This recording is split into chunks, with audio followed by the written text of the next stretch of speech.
but we've been hearing about this use of drones in warfare, particularly in the Russia-Ukraine conflict.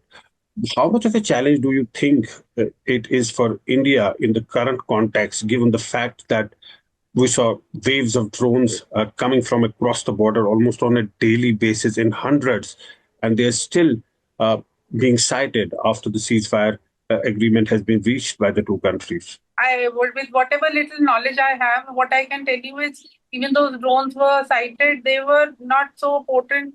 There were hardly few with weapons in them. So they were just like a wave of drones which had not much of a potency to destroy anything, just to jittering, maybe to jitter people. There are sightings.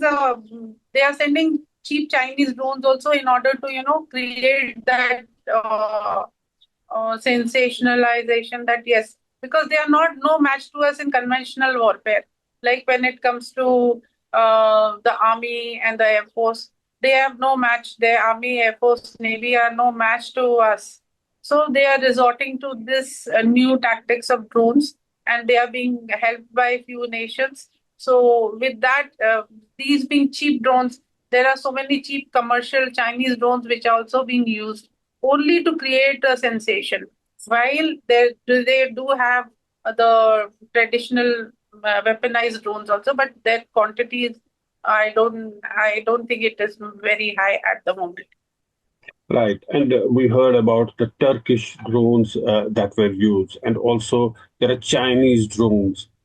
It's an entirely different sphere now, altogether a different sphere. On the border, there is a fence. There is a multi-tier grid to block infiltration. There are surveillance equipments. But what to do to a drone which just bypasses all of this and flies into deep into the hinterland? That will be brought down because most of the drones, which have been brought down, which have come inside. So need not worry about that at the moment. And we have our own set of drones. We have the Tapas, we have the Heron. They have equal and better quality.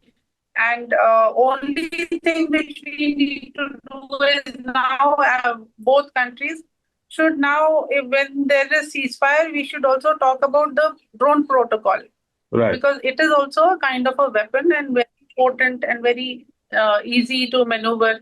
So that should also be brought in now. And it's not only Army, Navy, Air Force, it is the drone force also, which should be countered and which should be brought into the talks also.